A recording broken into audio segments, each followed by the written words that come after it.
اس کے بعد ایک حدیث سنا دیتا ہوں، صرف ایک حدیث پہ عمل کر لو، ساری دنیا بھی آپ کی، آخرت بھی آپ کی۔ میرے نبی نے فرمایا اربع من کن فیہ ما ضرہ ما فاتہ من الدنیا، 4 باتیں مجھ سے لے لو، دنیا بھی تمہاری، آخرت بھی تمہاری۔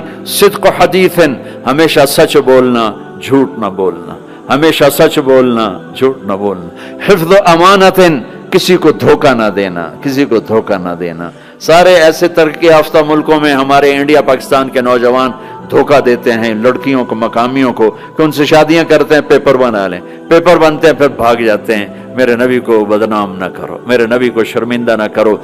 ایک واقعہ لکھا ہے احسان دانش نے کہ دہلی میں جب انگریز کا راج تھا تو ایک یہ جو پک پاکٹ والا سردار تھا، اس کے آگے چیلے تھے، تو اس کا ایک چیلا، ایک شاگرد صرف 2 روپے لے کر آیا شام کو، تو اس نے اس کو پٹائی کی کہ صرف 2 روپے۔ اس نے کہا استاد آج بہت موٹا مال کمایا تھا، آج ایک انگریز کی جیب کاٹی تھی، میں بڑے پیسے تھے، لیکن جب میں 4 قدم چلا تو مجھے خیال آیا کہ قیامت کے دن اگر عیسیٰ علیہ السلام نے میرے نبی کو گلہ دے دیا کہ آپ کے امتی نے میرے امتی کی جیب کاٹی تھی، تو مجھے ان کی وجہ سے، میری وجہ سے میرے نبی کو شرمندہ نہ ہونا پڑے، تو میں نے جا کر اس کو واپس کر دیے اور یہ 2 روپے اپنے دے کھسکا کے لائیں۔ تو وہ اس کا استاد بھی رونے لگا کہ بیٹا یہ 10 روپے تیرا آج کا انعام ہے، تو نے کمال کر دیا۔ تو میرے عزیزو ایسا کام نہ کرو جس سے تمہارے نبی کو شرمندہ ہونا پڑے۔ یہاں رہتے ہو صحیح طریقے سے پیپر بناؤ، غلط طریقے سے پیپر مت بناؤ، ٹیکس چوری مت کرو، ٹیکس کی چوری کے لیے ہیلے بہانے جھوٹ مت کرو۔ مسلمان سچ بولتا ہے، جھوٹ نہیں بولتا، مسلمان دھوکہ نہیں دیتا، دیانتداری سے کام کرتا ہے۔ 4 ٹکے بچا کر کیا کر لو گے؟ جھوٹ تمہارے چہرے کی لعنت بن جائے گا، قیامت کے دن کی سیاہی بن جائے گا۔ اور میرے نبی نے فرمایا جو دھوکہ دیتا ہے وہ میری امت سے خارج ہو جائے، من غش فلیس منا، جو نماز نہیں پڑھتا میری امت سے خارج ہو گیا، یہ نہیں کہا۔ جو روزہ نہیں رکھتا میری امت سے نکل گیا، یہ نہیں کہا۔ جو دھوکہ دیتا ہے میری امت میں سے نکل گیا، میری امت میں سے نہیں ہے۔ تو یہاں رہنا ہے تو سچائی کے ساتھ رہو، دیانتداری کے ساتھ رہو۔ شادیاں کی ہیں تو پھر نبھاؤ، پھر اس سے نبھاؤ، پہ فراڈ نہ کرو۔ ایک دن آنے والا ہے تمہیں اللہ کے سامنے کھڑے ہونا ہے، تمہارے دھوکے فراڈ سارے کھول کے اللہ تعالیٰ الگ دکھا دے گا، اور اس دن شرمندگی ایسی ہوگی کہ کہیں چھپنے کی جگہ بھی نہیں ملے۔ تو اللہ کے واسطے ایسے مسلمان بنو کہ تمہارے ذریعے سے تمہارا اسلام چمکے، روشن ہو، یہاں کی حکومت تمہاری تعریف کرے۔ یہاں کی حکومت تمہیں کتنی مذہبی آزادی دے رکھی، کتنی آسانیاں دے رکھی ہیں، تو ان کے ساتھ چیٹنگ مت کرو، ان کو دھوکہ مت دو، ان کے ساتھ فراڈ مت کرو، ان کا ٹیکس نہ چوراؤ، ان کو پورا ٹیکس دو، جتنا وہ تمہارا بنتا ہے سارا دو، اللہ تمہیں یہ تمہارا صدقہ بنے گا۔ زکوٰۃ تو مسلمان کو دی جاتی ہے، یہاں تمہیں نظر نہیں آتا، اپنے پاکستان میں، انڈیا میں زکوٰۃ بھیجو، لیکن صدقات ان کالوں کو دو جو غربت کے مارے تمہارے گھروں میں کام کرتے ہیں، تمہارے پاس کام کرتے ہیں، ان کو صدقات دو، نفلی صدقات، ان کو جتنا دے سکتے ہو دو، یہ تمہارے ہمدرد بنیں گے، تم سے محبت کریں گے، تم سے تمہارے قریب آئیں گے، تمہارے احسان مند ہوں گے۔ مسلمان بخیل نہیں ہوتا، مسلمان سخی ہوتا ہے۔ تم ایسے جوڑ کے کیا کرو گے؟ قبر میں کتنے لے کے جاؤ گے؟ تو میرے نبی نے فرمایا ایک سچ بولو، ایک دھوکہ نہ دو۔ تیسرا فرمایا اخلاق اچھے کرو، حسن خلیقت، اپنے اخلاق اچھے کرو۔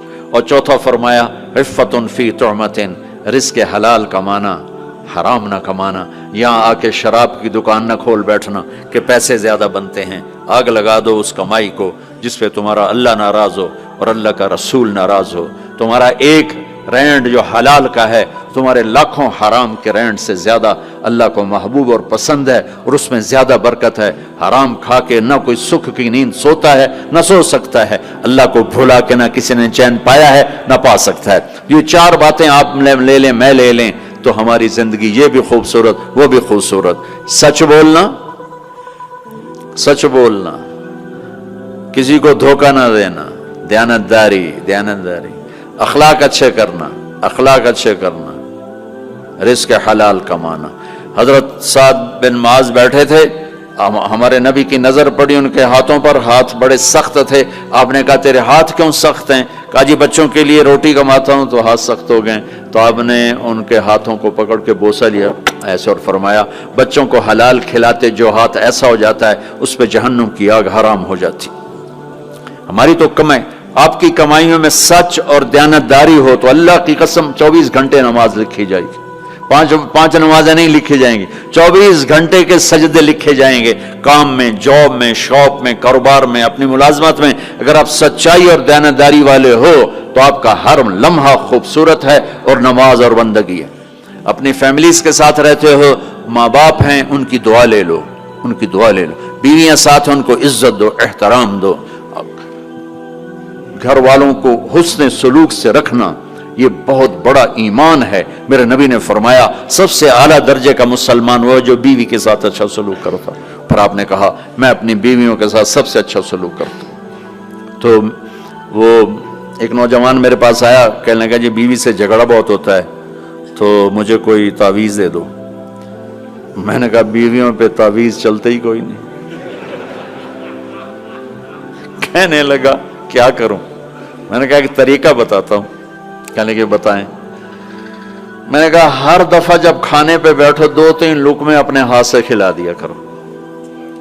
کہنے لگا اس سے کیا ہوگا؟ میں نے کہا یہ تو تم بعد میں دیکھو گے کیا ہوگا، تم کرو تو صحیح. کوئی 2 ہفتے گزرے، میری اس کی اچھی دوستی تھی، اللہ اس کی بخشش فرمائے، تو فوت ہو گیا. میں نے پوچھا، اس کا فون آ گیا نا، تو میں نے پوچھا وہ میری بات پہ عمل کیا؟ کہنے لگا نہیں. میں نے کہا کیوں؟ کہنے لگا شرم آتی. میں نے کہا لڑتے ہوئے شرم نہیں آتی؟ بولا عورت بھی کوئی ذات ہے جس سے لڑا جائے. وہ غصے میں بھی آئے تو کمزور ہے، کمزور سے درگزر کرنا ہی انسانیت ہے. میرے نبی نے فرمایا شریف آدمی بیوی سے دب کے چلتا ہے اور کمینہ آدمی بیوی کو دبا کے چلتا ہے. تو میں کمینہ بن کے نہیں رہنا چاہتا، میں شریف بن کے رہنا چاہتا ہوں. یغلبہن اللئیم ویغلبن الکریم لان اکون مغلوبا کریما احب علی من ان اکون لئیما غالبا. سبحان اللہ. کہ میں شرافت والا بننا چاہتا ہوں، کمینہ نہیں بننا چاہتا. میں نے کہا تمہیں لڑتے ہوئے شرم نہیں آتی؟ گاما پہلوان پنجاب والوں نے سنا ہوگا، بہت بڑا رستم تھا. وہ پارٹیشن کے بعد پاکستان آ گیا لاہور، تو سبزی لے رہا تھا تو پاؤ تاؤ پہ کوئی ہو گیا جھگڑا، تو وہ دکاندار کے پاس گلاس، اس نے گلاس اٹھا کے مارا گامے کو، اس کے یہاں لگا، خون نکل آیا.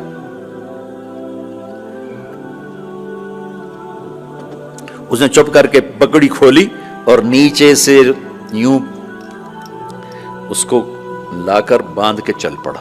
تو لوگ انہوں نے اس کو پکڑ لیا، پہلوان جی اے ماڑا جا بندہ تو انہوں مار گیا، تُسے انہوں آکھے ہی کچھ نہیں، تُسے تو پہلوان.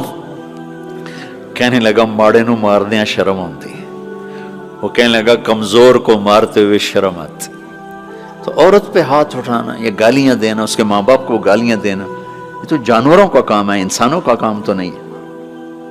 میں نے کہا کر اور مجھے بتا. کوئی 2 گھنٹے بعد اس کا فون آیا کہ مولانا صاحب کمال ہو گیا. میں کیا ہوا؟ کہ میں نے اس کے منہ میں لقمہ ڈالا، وہ منہ تھے کھلے رہ گئے، منہ کھلے رہ گیا. مجھ سے کہنے لگی تو خود تو کر نہیں سکتا، کس نے تمہیں یہ سکھایا ہے؟ کس نے سکھایا؟ اس نے کہا مجھے مولوی طارق جمیل نے سکھایا. انہوں نے ایسے چولی اٹھا لی. اللہ مولوی طارق جمیل اور اس کے بچوں کا بھلا کرے جس نے تمہیں انسان بنایا.